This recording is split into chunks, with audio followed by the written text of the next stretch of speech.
Welcome to the Transport Leaders Podcast, where we discuss breakthrough ideas and bold solutions, transforming the future of transport around the world. G'day, I'm McCabe. I'm the founder of Step Advisory, transport planning and traffic engineering firm, and I've worked in consultancy and government for over 25 years across Australasia and Asia. And good afternoon, good morning, hello. I am Russell King, and I've worked over for about 20 years in transport policy. So we've been doing this podcast for a little bit now, so I think we're into a rhythm, Russell, where we don't need to do the full blurb. So for all those people who've been skipping over the first 30 seconds, now's the time to stop doing that going forward. So Russell, what are we going to talk about today? I think our topic today, Graham, is going to be business cases. Business cases. Okay. Business. That's something that sounds like it's to do with money and accountancy and running businesses, but it's not really what we're talking about, is it? Well, we're talking about business cases for transport, Okay. which are I think it's fair to say a substantial industry within transport and a growing one as well. And also one that I think has quite a few controversies in it. Controversies. So, I like a controversy. Let's talk about and we'll get into those in the discussion, I think. Spoiler. Yeah. How many business cases have you done in your life? I have been involved in about 4 or 5 big ones, so mega projects. I've done lots of simple business cases. So going back to early on in my career, doing cost-benefit analysis and justification as part of programs on individual small projects, and then later on getting into large business cases and also doing independent reviews of other people's business cases. Perfect. You're going to be the expert today in the room on business cases. Well, and I'm going to be there. No, I'm definitely not an expert on business cases. I'm a unqualified practitioner, I would say. Okay, that's far better than me. So I get to have a read of these things and assess them and work out how do we use the business case for decision making, and that'll be my lens on this. But let's start at the very beginning. Why do we need a business case? What is the purpose of these things? Well, it's for governments to make a decision about value for money. So treasuries say to transport agencies, we're not sure that you're spending money in the right way, and we have to compete against hospitals and schools and all the other nice things that government wants to spend money on. So government has to, the bean counters and treasury departments want to know, is the money that's being spent worth it? That's my understanding anyway. Yeah, so there's a value for money element, but isn't there now a wider, and I think this is one of the trends in business cases towards more social value as well as sort of financial and economic value? Well, this is where the bean counter piece comes in, and that you have wider economic benefits. So it's not just things like simple travel time savings or jobs created. It's you're improving health outcomes, education outcomes. It is housing outcomes, place-based outcomes, all sorts of other stuff is now thrown in there, right in the mix. Yeah. So a good modern business case can't purely be done by transport engineers. So, when I started out, we could do it all in a spreadsheet. You would put in your cost of construction, your travel time savings, your health, your crash savings, and amortize all of that over 30 years, and you get a benefit cost ratio above a certain value. So that's at the most simplistic level, and then you might start looking at using strategic models to go up a level, or latterly starting to look at induced demand and things like that, and then more recently looking at those wider economic benefits. And the guideline in Australia is the Australian Transport Assessment and Planning Framework, and you can keep it very simple, or you can go through and look at all types of significant benefits that accrue across society. And that change is quite significant for things like active transport projects, where you're actually reducing the amount of money that people are spending within the economy, but you're improving health outcomes so that the government can spend less on the health system. So when you say they're spending less money in the economy, that's not quite 100% accurate, is it? They're spending less money on transport. Well, they could be saving instead. They could. Yes. They could, but they could also be spending an element of that money as well. So it's not as though it's a one-for-one. Every dollar I save on travel, I'm going to be putting into savings, right? And that savings money then gets reinvested potentially as well by the banks into providing loans and other things as well. Yeah, so it's complicated. It's complicated, isn't it, in terms of all these things? Yeah, there's a apocryphal economic analysis story that is it's better to spend money on roads to get people to drive-throughs, because people driving roads to get to your big burger chain are spending money in money's being spent in the construction and maintenance of the road and the driving, and then in the health system, dealing with the people who've consumed the burgers at the big burger chain, in comparison to an active travel project, which actually, those people, you're not spending as much money on construction, but you're getting a higher throughput. Maintenance is a lot less. Your people are healthier. So, all of your, gross domestic products, so money being spent in the economy, is your metric, rather than other outcomes, then you look at those things as being a negative externality, rather than all the good things that come from people not needing to drive cars. Yes. Although it should be pointed out that the benefit cost ratio on active transport projects tends to be significantly bigger than non-active transport projects. Now it is. Previously, 20 years ago, it wouldn't have been, because the value of travel, so the health benefits weren't considered. Yes. The value of travel time for an active transport user was considered to be significantly lower. So the fact of the trip taking longer, plus the lower value of the travel time savings, created negative benefit cost ratios.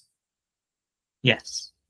So business people in cars and freight are where all the money and travel time savings have historically been ascribed to. Yeah. So let's talk about travel time savings, because they've been a core element of business cases for decades. Yes. Right? Give me the argument in favor of travel time savings being the be all and end all.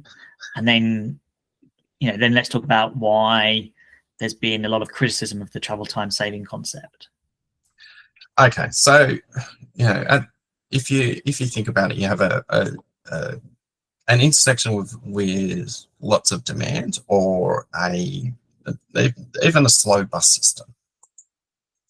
If you intersections, if you increase the capacity, then initially there's an assigned travel time savings, because more cars can get through. And as I said, relating to the value of people going to work or people traveling for work, they're given a higher economic value within the historical models.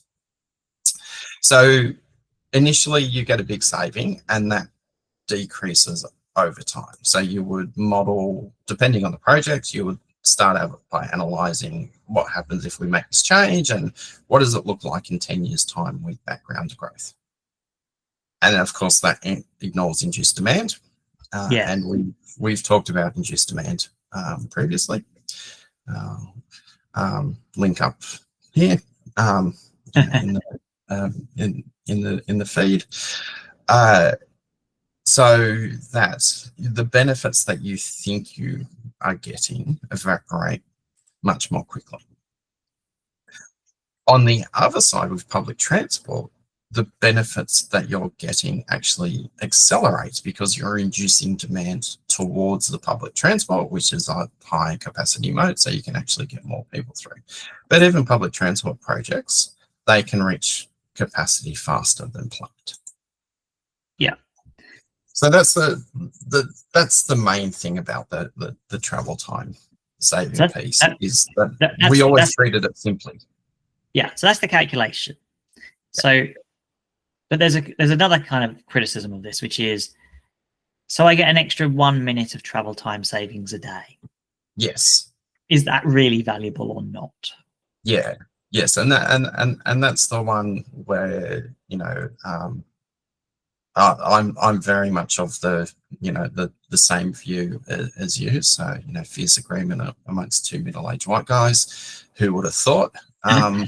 Diversity of opinion is us. That's right.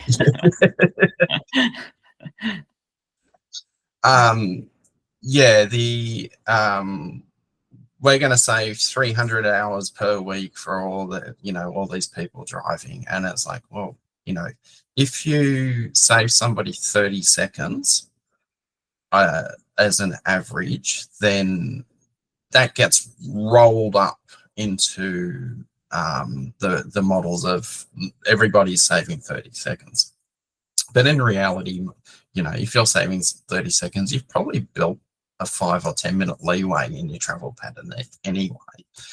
So you get to work to the shop 30 seconds earlier. Do you actually get any real value out of that? So if we are counting travel time savings, I'm a firm believer of it must actually have a useful value to a person. So it's either improved their reliability of getting somewhere, they've, you know, got less stress, or they actually can do something with that time. Yeah. Now, if you're looking at an individual junction, because that was the example we looked at, and you're building your induced demand, but you're only doing your induced demand for that junction, aren't you? So you're not looking at... Yeah. So there's always a project scope boundary. So there's a blob drawn around the externalities of the project, because you can't analyze everywhere every single time, because you can't calibrate the model. And so if you don't use big strategic models to look at individual junctions or intersections. The challenge the issue I have is, I think that we rarely, if ever, model the system impacts of lots of little project changes, because every year there's lots of changes to the roads, improvements in inverted commas, which then accumulate into a system-wide impact, but that never gets evaluated in there. It does, in that most of the strategic models have a assumed forward base case in them. So here's all the little projects that are assumed to have been done within a 5-year period. So they do have that, but when we're just looking at a junction or a group of junctions, then no, we won't look at the upstream or downstream effects until it has an impact. So if you improve one junction, that releases a whole heap of traffic to go down to the next junction. And this is the problem with freeway widenings. is you remove a bottleneck and it just creates a new bottleneck somewhere else. Yeah. And often due to programming constraints, you can't go, or sometimes they know it's known that it will happen, but there isn't the money or the time to do the works. And I mean, we'll get into options analysis in a second, but the alternate options are very rarely don't do this project. Let's go there then, right? In terms of don't do this project. So let me start with the first problem that I have with business cases, because you said Treasury puts in a request to say, you need to justify this project, please develop a business case. Okay. Now for me, right from the off, you are building in an inherent bias, right? Because if the transport agency has reached the stage, because there's a bunch of stuff before a business case where a transport agency is thinking about a project. If it's getting to the point where it's actually going to put resources into a business case, it's relatively quite committed to the project already. It is, and it's very hard to get a truly independent analysis of a business case. So sticking with our favorite location of Sydney, the M5 East motorway. Sorry, just to clarify, your favorite location currently, my favorite location for maybe another week before I move to Adelaide. Yes. It's favorite in terms of know the most transport examples. Yes. So it runs parallel to a railway line, which at that point was 2 tracks. When it was being considered, there was a business case, but the alternative wasn't to improve the railway line and provide more bus services to connect to the railway line. The alternatives were different alignments for the motorway. Yeah. Or upgrading the arterial road network. And if I'm the project manager and I'm engaging you to do the business case, and you say, Graham, why don't we look at this thing, which means you don't have a project anymore? Yes. And possibly a job if I'm a contractor. Yes. So let's deal with this problem, right? Because I think this is a really big issue. There are so many inherent biases in the transport agency doing its own business case. Okay. And within that, and this is true around the world, business cases often get done by transport agencies who are mode focused rather than mode agnostic. Yes. Right. So you end up with a bus, agency focusing on doing the business case for a bus project, or a rail, a rail operator, doing a business case for rail operations. Okay. Whereas in pure terms, a strategic business case should be doing its options, shouldn't it? It should be it should start off from a mode agnostic perspective, look at what the problem is you're trying to solve, and then go, what's the options for solving this? Yes. So, going back to our discussion about high-speed rail in Australia. Good example. That strategic business case has predetermined that there is high-speed rail, and then there are different options being considered. Yes. They probably looked at improving the existing railway line, but they are an agency whose title is the High Speed Rail Authority of Australia. Yes. It was very much assumed that they were they were not considering options. They were really considering options within the high speed rail concept. Yeah. Yes. So alternatives, rather than no alternative modes. Is this project? So a lot of treasuries agencies around the world use staged business cases. So you'll have a strategic or concept business case, which is this the thing we want to do? So that would be, is it high-speed rail versus improving the existing commuter rail? Yeah. And then you would have a next level, which is the alternatives assessment, which is which alignment should we use? How many stations should we have? Which is really where High-Speed Rail Authority in Australia is at the moment. Yeah. Then Now, you go into... Yep. Sorry, just the strategic business case is also often the one that gets bypassed for political reasons. Or they call the alternatives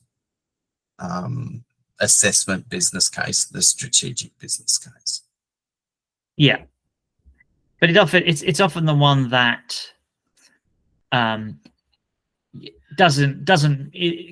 gets removed from the list in a sense because politicians have promised to do an upgrade to a motorway. They promised an extra lane somewhere, and so the options around not doing the extra lane and doing dedicated bus lane or whatever it is that your alternative are discounted. So effectively the strategic business cases become much less useful for exploring options because the option has already been decided. Yeah, and then it's around, well, is the thing that you say you want to build the best way to spend that money to achieve the outcome that the politician has asked for? Well, the politician is committed to. It's kind of like... Oh, sorry. In terms of going to the agency and saying, I want this thing, but politicians sometimes will say, we will put an extra lane on the freeway. So then it's just, you can basically skip the first couple of stages and go, okay, well, how do we build an extra lane on the freeway for, the lowest cost? Yes. So you're getting into like the third stage of, this is the thing that we want to build. We know what it looks like. How do we build it in the most effective, at least cost manner? Yeah. So because of this, there's a whole bunch of inherent biases in here. If you have the transport agency doing the strategic business case or the business case, for me, that sort of significantly undermines the usefulness of business cases in the first place. Because there's an inherent optimism bias. And I know that they try to deal with that optimism bias, right? But it is very difficult. In there, it's amazing how many projects that don't quite meet up to the match up to the business case expectations when they're reviewed at the end of the process, although a lot of that's not very transparent. Yeah, and what they should be using the systems engineering V approach, which is you're always looking back to the stated objective and outcomes. Yeah. Which a lot of projects don't do. So, I've seen bus priority projects which add traffic lanes, and it's like, well, the buses are in the traffic. It's so when we're reducing travel time, so that's a bus priority project. Well, that doesn't really work as a bus priority project because you're just inducing more car traffic. Yes. It will be passed off as a bus priority project. So the systems engineering approach of, well, will this actually get more people using buses in the long term and improving travel time reliability for bus customers? You fail, but if you don't look back, then you can't know that you failed. Yes, and absolutely. You've moved on to the next project anyway, because it's that a lot of people are output focused, not outcome focused in project world.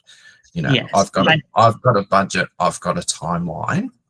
What gets me under budget within the timeline, so I can tick it off and move on to my next project, saying, hey, I'm a good project manager.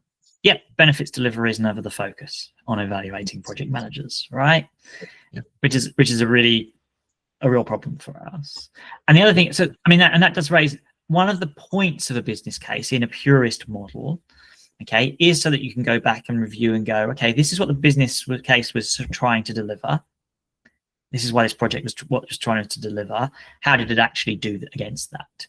Rather than having nothing there at all and then trying to work out retroactively when you're doing the review, what was this thing trying to achieve? So that is one of the purposes of the business case as well, is to enable that sort of holistic life cycle of the project evaluation. But it just rarely happens, as you say. Yeah, well, so business case reviews, once you get to the stage of doing detailed design, so you might have at your strategic level, you'll have something that's maybe using aerial photos, and we're going to go from here to there. At the alternatives, you might have a 15% concept design, so you can know order of magnitude costs. The next level down, you might be at 30 or 50% design. But when you're getting to that level of design, a reviewer saying, "Hey, hold on a second, you're starting to get major problems in your project," doesn't result in them going, "Oh, maybe we need to go back a step or two," because they're still trying to follow the timeline. They go, "Oh, we'll just put more money in." And okay, yes, you've highlighted this issue. We'll request some contingency so that we can look at it after we've finished delivering the project. And this is an important point, isn't it? Because theoretically, you're not supposed to be committed to the project until your final business case is complete. And it's supposed to be, are we approving this project or not? Whereas in reality, the project's already often been committed to somewhere before the final business case sign off publicly, even if it hasn't been approved officially within the government. Yeah, and this is where politics comes in, because by the time you get to that third level, there's probably been a ministerial announcement. So when you say third level, which level do you mean here? So you're starting to do quite a level of detail in your work. So final business case or afterwards you're talking about? No, this is before final business case. Yeah. So the minister's been briefed, and there's a big where I think your experience comes to the fore. Minister's been briefed. Mitigation measures have been worked out, and if there's impacts, and the minister's been briefed and gone, I love these mitigation measures, I want to announce them now. Yeah.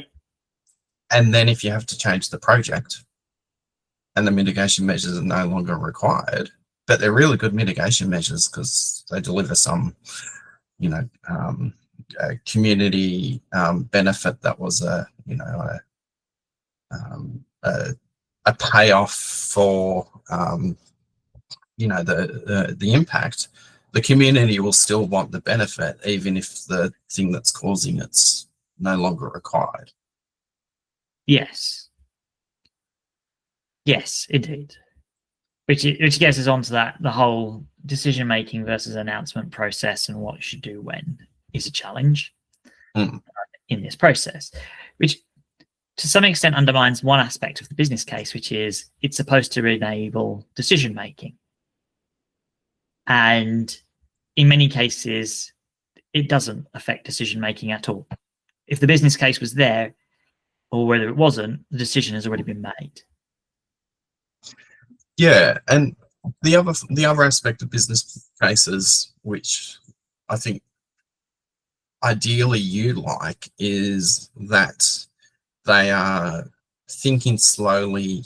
They're supposed to be thinking slowly, acting quickly, getting your project right before you go to construction, and then constructing quickly and correctly because you know all of the issues.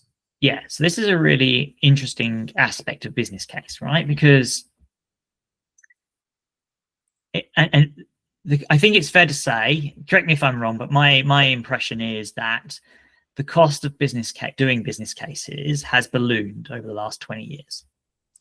Yeah, so a lot of the activities that would have been done when a project was granted funding, so detailed design, site investigations, things like boreholing, environmental studies.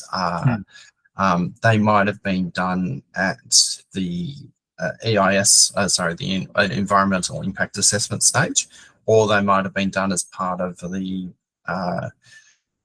pre-construction detailed design, or they might have been done by a tender as part of a private sector delivery project. A lot of those activities have moved forward into the business case. So what might have been a 100-page business case is now thousands and thousands of pages.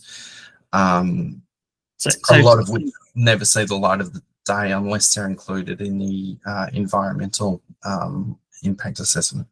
So this, I have two issues with this, right?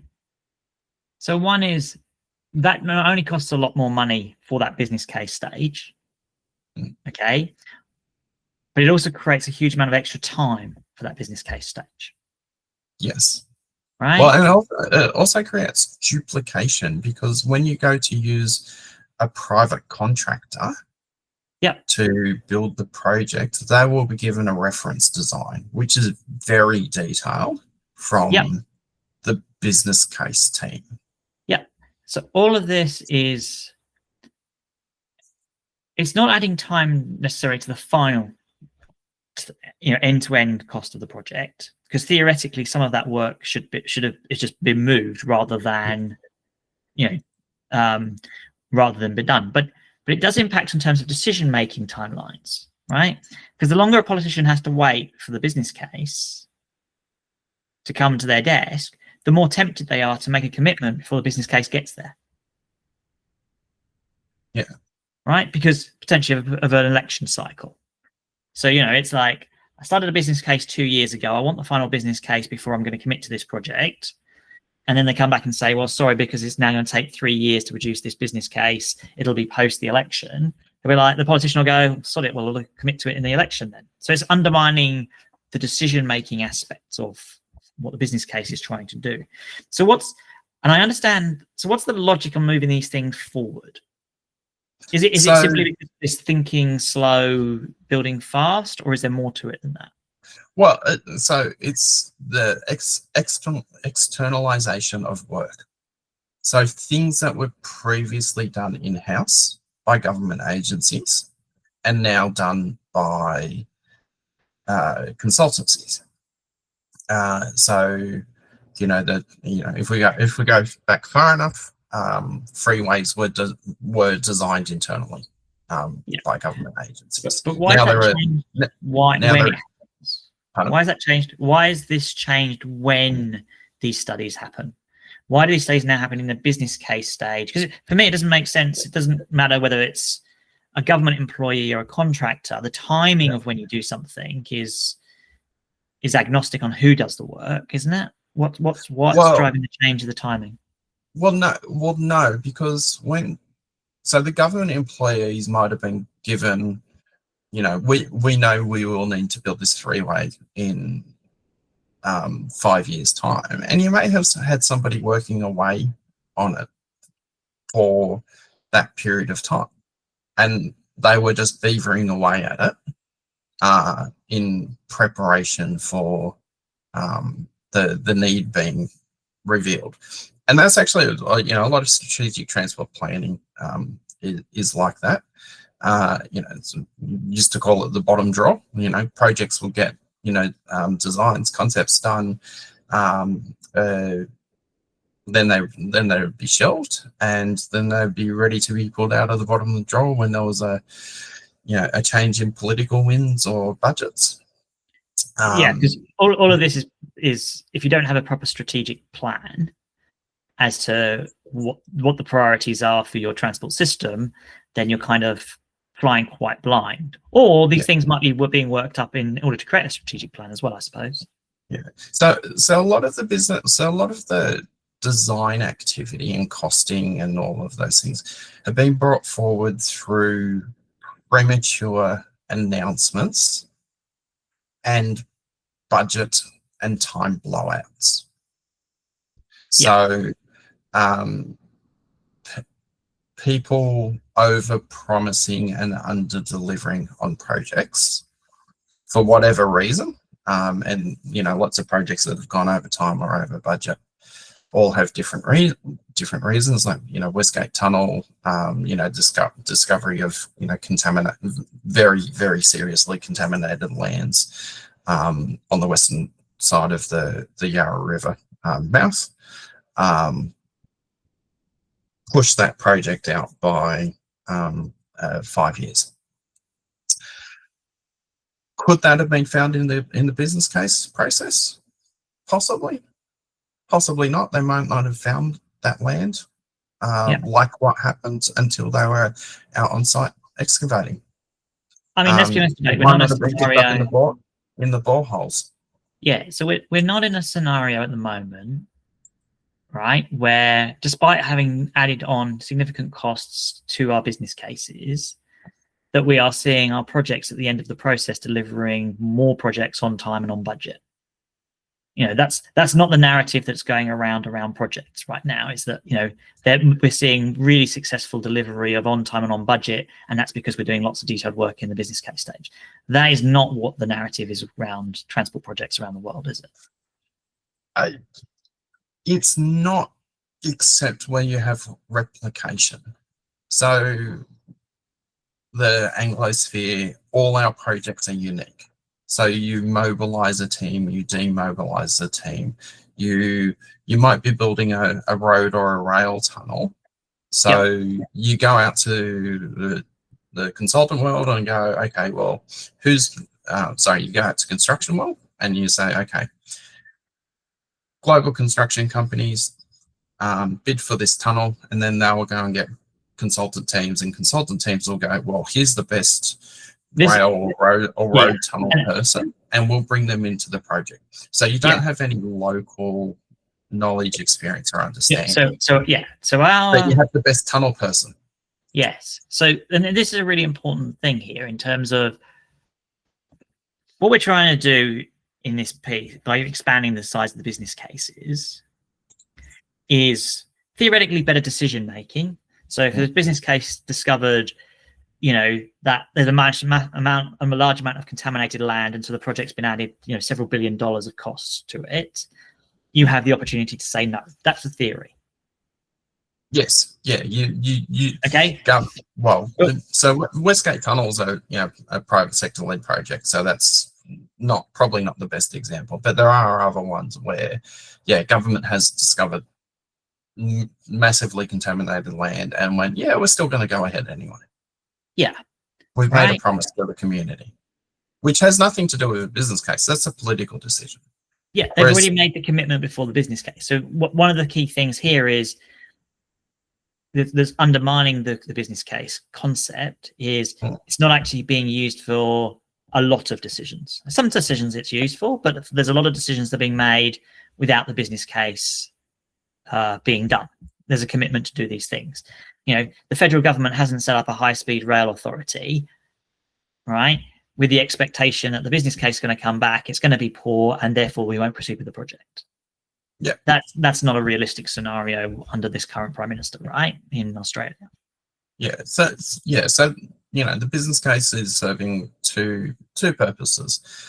One, assuring government that money is being spent wisely, and two, saying that the project is the best of the options that are available.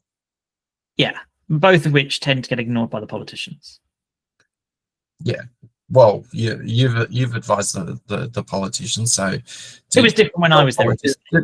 Did your politicians ever? Oh, and you were a politician. Did you or your politicians, ever go into a cabinet meeting and go, actually, we don't need this project anymore? I killed some projects in the very early stages at strategic So business case. yeah. Okay, when they didn't stack up. So this was so I think, in fairness to the minister and I had conversations very early on when I first started advising him, and said, look, let's have a conversation about what we're going to say around business cases and stuff, and announcing projects and timescales, etc., and timelines. And we talked about the pros and cons of the different approaches, and we talked about how you deal with things where there was publicly known that work was being done, but the business case hadn't been finalized yet, etc. Okay, and we agreed that we would not announce projects effectively until the final business case was approved. Okay, now that was within our office, but there was a project that was announced, by Premier's office, because the Premier's office knew we were doing work on a project. It was way before we were ready to, approve it even at strategic business case level, alone final business case level. But that was their prerogative, right? So these things happen. Yeah. So that's really interesting. So you've managed to put some rigor into a strategic business case process, which I'm sure there is, within government. I mean, there's, nobody within government is saying let's spend millions of dollars on something that is not worth doing. It's not the reason why people go to work in government. They go to work because they want to deliver a better outcome for the community. Yeah, that's generally why people enter public service. So things have lost their way somewhere. Well, there becomes political challenges, right? So I'll give you an example. The Western Airport, the Western Sydney Airport, and putting the rail line in there. So I know it very well. Yeah. So the project, for those that don't know, is the airport is a federal project taking place in New South Wales. Okay. Now, when the airport was approved, one of the things that we needed to think about was, in the longer term, was the rail line connecting to the airport. Yes. And so there was, and I helped to make this happen, there was a joint rail needs study between the federal government and the state, okay, to look at the needs for rail for the new airport. And the conclusion of the rail needs study was that the rail line wasn't needed for several decades, it wasn't justified for several decades, but that you would want to preserve a corridor, and that you would want to have a station box built into the airport ready for as and when you wanted to connect the rail line. So, right, so the result was a station box was built for the airport, and there was work started doing on corridor preservation for the rail line. Okay, and looking at the options around the rail line. Then, what happened was the polling for the airport was that in the local area, which is a very marginal seats and important for federal government, was that the public wanted to see a commitment to a rail line from the opening of the airport. And so there was a commitment made to do that by the Prime Minister of the day. So just to give you some context, I was leading the transport planning for the airport at the time. Fair enough. I did not know that. Go on. Yes. So, my name. Is there anything I've said is not true? Then have you got a different perspective? No. So everything you've said there is correct. Though the timing of the railway line, it may be a little bit different. I'm going to be quite careful in what I say here, because so. Yes, and if anyone reads the Environmental Impact Assessment Transport Report, Appendix J, you will see that there is no mention of a railway line at the year of opening. Yes. And that the demand for public transport to the airport is very low. And that's for workers and passengers as well, because of the way that Western Sydney is set up and where the workers and passengers are likely to live.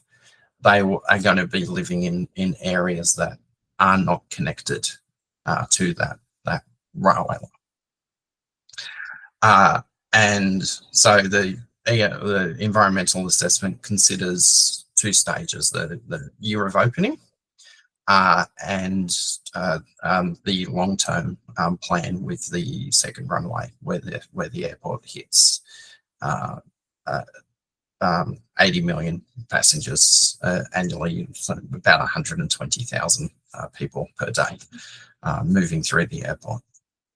And that definitely has an assumption of one, if not two, rail links to the airport.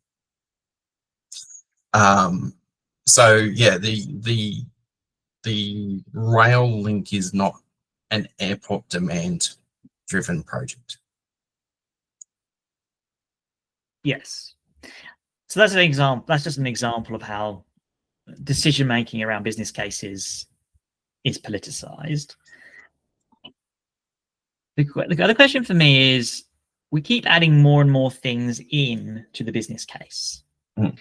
Okay, concept. As I say, at the moment, it's not translating into it's not translating into better decision making. I still think we build far too many projects with weak business cases. We also, it's not translating into better, projects being on time and on budget generally. Although I think there are some examples where it's not like the business case that's driving that. It's, as you say, it's much more systematic about how they build teams with capability to repeat projects in other jurisdictions, right? But we're adding other things in there. So, and have we got sort of an obsession because, we're talking about traffic engineers here and transport engineers who like to measure things. And I wonder whether we've got an obsession with trying to measure everything in a false understanding that it's actually adding value for the cost that it's taking up. And I'll give you an example of the latest one. So the guidance in New South Wales has recently added measuring the carbon emissions aspects of transport projects. Okay, and that sounds reasonable. I'm not a climate change denier or anything like that at all, and someone who wants to see us reduce our carbon emissions significantly and as quickly as possible. But I do wonder whether it's actually adding any value, because the argument I saw from people was, this is great. When people will be able to see the carbon emissions on these transport projects, they will build less roads and they will build more active transport as a consequence. And I'm like, politicians already know that roads create more carbon emissions than bike lanes do. This is not going to be adding any useful information to their decision-making contemplations.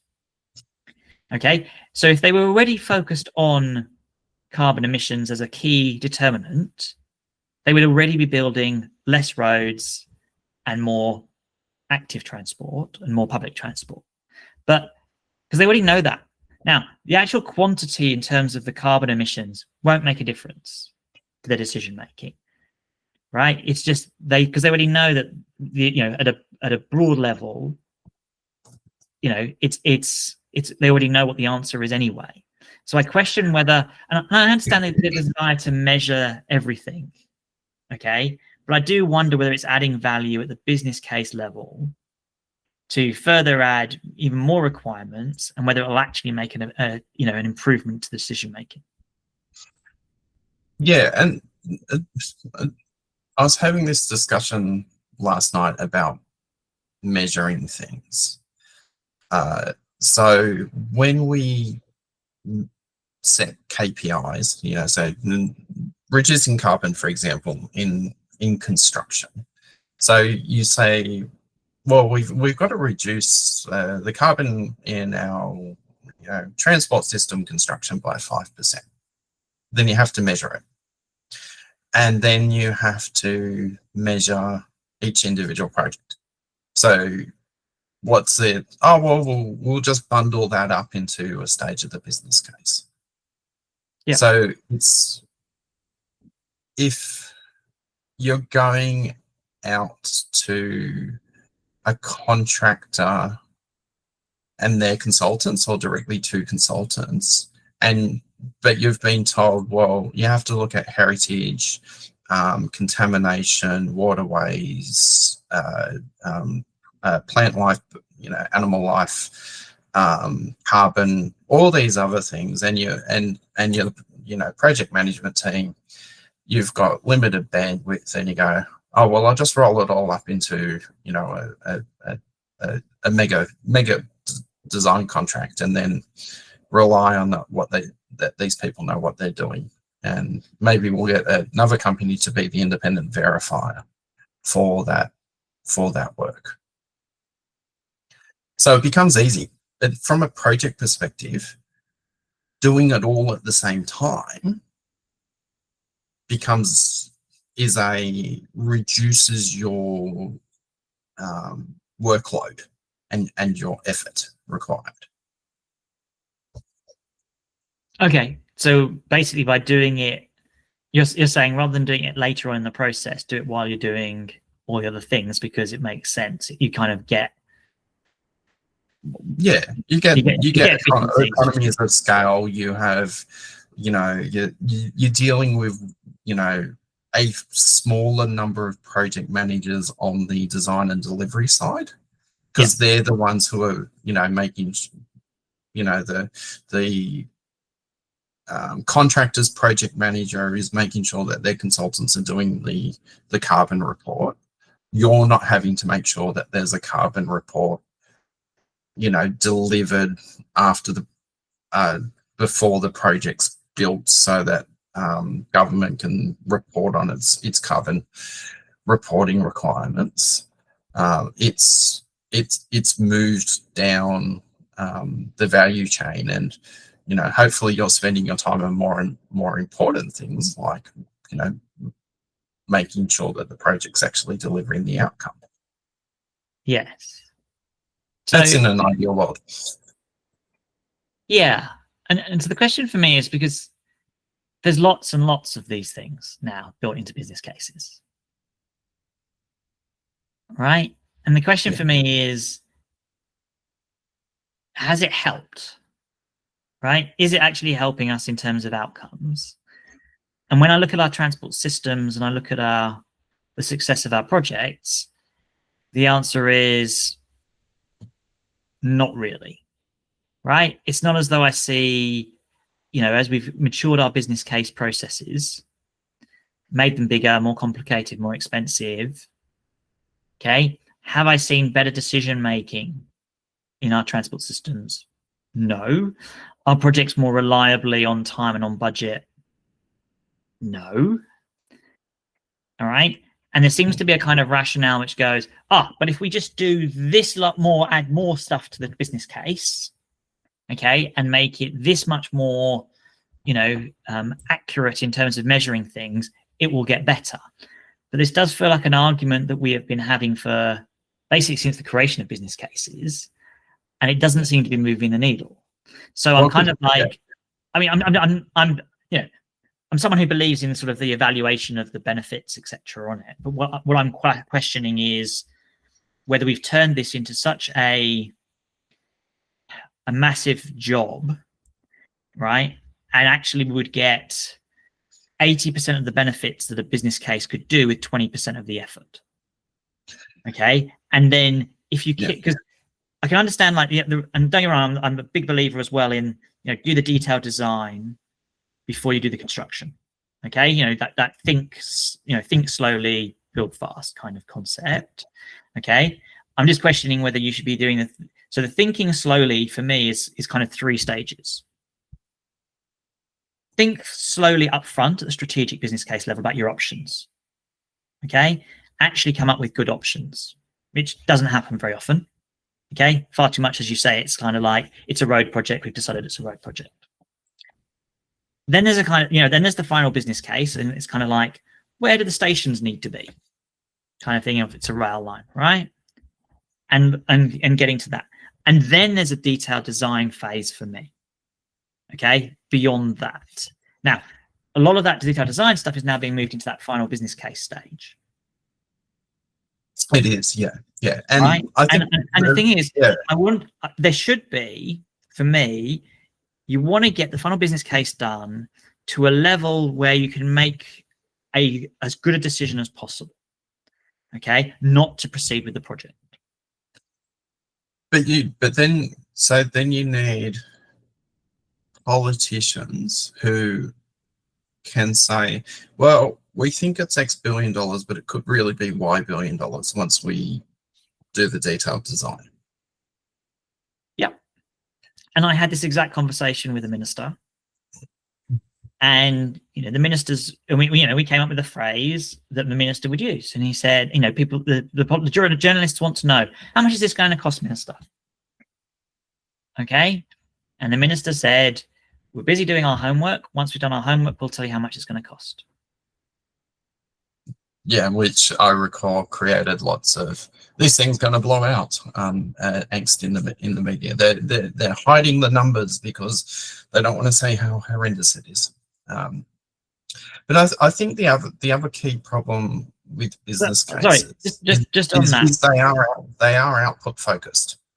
The output is the project, and they're not outcome focused. Yes, definitely. And we need to move back to what's the outcome that we're trying to get, not the kilometers of shared path that are being built. Using active transport as an example, do people feel more comfortable riding a bicycle in this area? Do they ride a bicycle in this area? Not, oh, we went from 2% to 3% mode share. Well, that's, great. But if you're getting, middle-aged white guys in Lycra, you're not really getting, creating a transport system that works for people.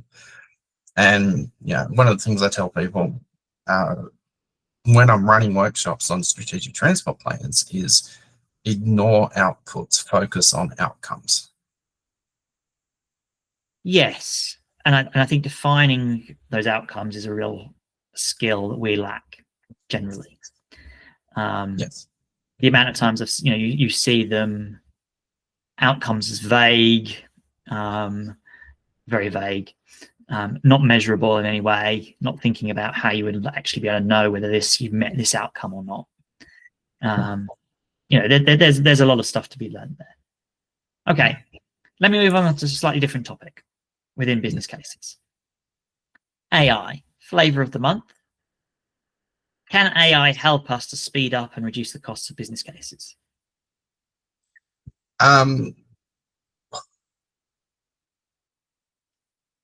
Given that AI is a heuristic, and then it's taking what's been done before, it can speed up replicating things that have been done before and identifying gaps. So, all these other business cases have dealt with carbon. Yours doesn't. Do you want to deal with carbon? Yeah. Here's ways how you can quickly measure carbon. Yeah. So it could be really good for strategic business cases in assisting those. So, maybe it could have an effect on the consultancy industry of,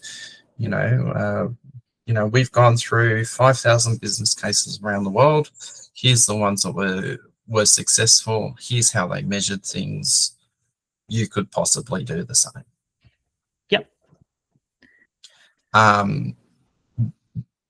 It might also be good at identifying flaws within business cases. So, yep. You're saying that, travel time's your key driver of this project. Here's 10,000 projects around the world where all those travel time savings evaporated within 2 years. Yeah. And there could also, on related topics of that, also it could incorporate the latest academic evidence much more effectively as well, right? So if academic evidence is showing, here's the latest thinking around, mode shift from particular interventions, then if your numbers are very varied completely differently from that, it can highlight that and say you need to check these numbers and make sure that these numbers remain valid based on the latest evidence, right? That sort of thing. Yeah, and that translation piece from the latest academic research into practice, I think that's something that we've been historically terrible at. Yes. And it is something where I actually see value in AI, so long as the AI is not filled with fake papers, which is becoming a very significant problem of people using AI to write and get published fake papers, which are then retracted. Not sure how much is happening in the transport industry, but certainly in the biosciences industries, it's happening a lot. Yeah. But translation is a really interesting topic, which I think we should save for another podcast. And why don't we, call it there, and get ourselves ready for the next topic next week. I think we'll have to come back and revisit on business cases, but I think maybe one of the things I'd like to focus on in another podcast is delivering actual outcomes. Yes, because I think there is a massive gap between what is delivered on approved on a business case and what's actually the outcomes that are delivered. I think outcome-based planning and engineering is that's definitely worth a deep dive. Yes, I think we should go for that at some point. Yeah. Let's But good to talk to you again, Graham, as always. Yes, good to talk to you, Russell. And if you like our podcast, please give us a big thumbs up wherever you're finding us, whether it's LinkedIn, YouTube, or Patreon, or feeds. And if you really, really like what we're doing, you can buy us a bus ticket or a train ticket. New South Wales prices, not Queensland ones, over at Patreon. And we'll talk to you next time. Thanks, everybody. Thanks, everyone. See you soon.